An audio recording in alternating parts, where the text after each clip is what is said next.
Back with you on Hittin Hard with Jon Chuckery here on Locked On Sports Atlanta. Head to youtube.com, put Locked On Sports Atlanta in your search browser. Hit that subscribe button, leave us a comment. Free and available, all your favorite podcast platforms, including Spotify and Odyssey. Download us for free today. Leave us a 5-star review, then follow me at JMCH316 on my Twitter page.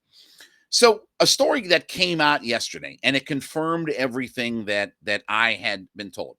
So you may have seen this story about on Monday, there was an announcement and by the Fulton County District Attorney, Fannie Willis, talking about how they had put a stop to a series of, it was a 220 count indictment filed August 22nd that charges 26 people, most of them part of gangs and things like that, for a gang and a group that is called the Drug Rich Gang that was targeting celebrities, social media influencers, different things like that.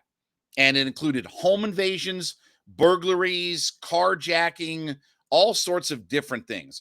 Bad stuff. You can read the whole story and all the different charges and things like that. So point of insight. I was told last fall that because one of the people that was named in all of this as far as being a victim, Mariah Carey was mentioned, this and the other, was Calvin Ridley. And I was told last fall by some people that Calvin Ridley was in a situation where when he was on the road, that his home was broken into and it freaked him out.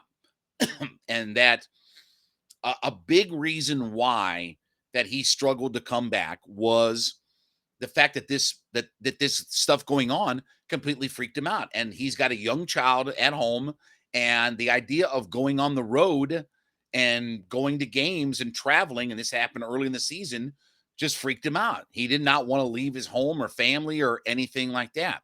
Now, here's the thing. I know people don't want to hear that. They don't want to hear that athletes are humans and things like that, right? We don't want to hear that you're supposed to just suck it up and play the game. I feel for Calvin Ridley because I can understand. He's got a young daughter at home, and you're hearing about these kinds of things. You're seeing these kinds of things going on. And I'm sure he's getting inside information as well.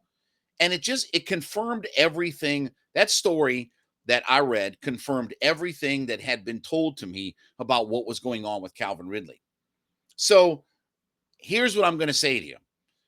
I completely excuse and understand the mental health aspect of what Calvin Ridley went through. It probably would have freaked me out. And he has a lot to lose, not just his money or possessions, but he's got a young daughter. I think she was born in 2020. He's got a young daughter. That would freak me out as a dad, as I'm a dad myself of a daughter. That would freak me out. Now, what it doesn't excuse, though, is the gambling aspect of it, okay? And this is where you have to be able to rationalize and sort the two different things out, right? Okay? I can feel bad and have empathy for what Ridley was going through and the situation that he and his family were put in on one hand, right? That I can handle. But I can't dismiss the gambling aspect of it. Now, I don't want to get into a discussion about the suspension, all that stuff, because it's dumb. I'm here to tell you it's dumb. If you think that the Deshaun Watson and Calvin Ridley should all be lumped in the same type of, pot, and well, why did Watson get this? And really, because they're two different things. Personal conduct policy and violating league rules are not looked at as the same thing. It's not hard to understand why Ridley got a year for gambling. It doesn't matter if you gamble on your team, against your team, with your team, win or tie. Doesn't matter.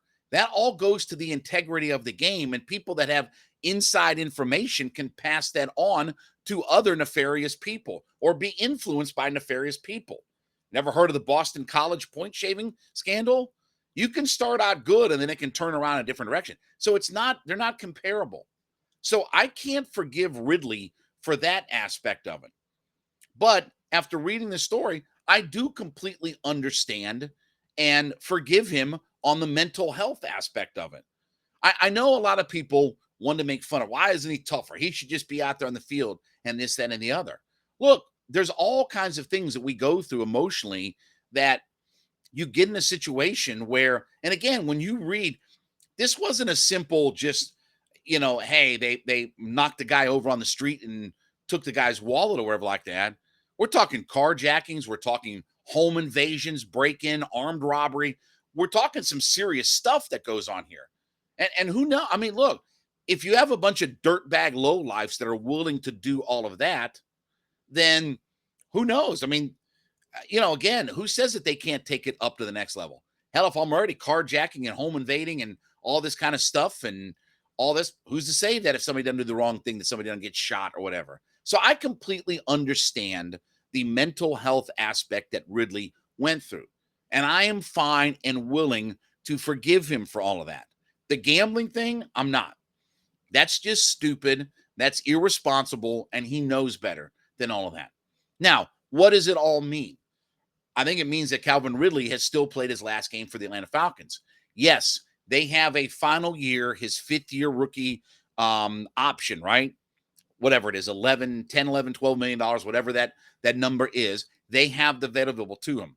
But much like they were basically saying that they were going to look, they were looking at trading him at, when we got into the offseason this past season, he'll go through his reinstatement, he'll get reinstated, and the Falcons will move on.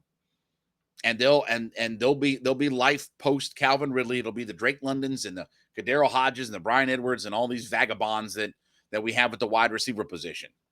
So I am willing to give Ridley a pass for all the mental health aspect and all those things. And I know that that's not popular to, look at these guys as humans and say, hey, they go through real issues. They have real things that happen to them. Okay. And I'm not going to say, look, that again, we all react differently in those scenarios. But the idea that, because look, Ridley was the absolute piñata, right? He was an absolute piñata for, people to take that free swing with the stick on him. Oh, why isn't he back? Mental health. What is it? Are we sure he's not gaming the system? So many things that you hear about from people and stuff like that. And now reading this story and the facts are coming out, it just confirms everything that I had been told last fall about what was going on with Calvin Ridley. So again, I want you out there to understand and have a little bit of empathy that put the emotional aspect and the mental health aspect in one bucket, put the gambling stuff in another bucket, and keep the two separate from one another. Don't lump it all in together. Keep the two separate.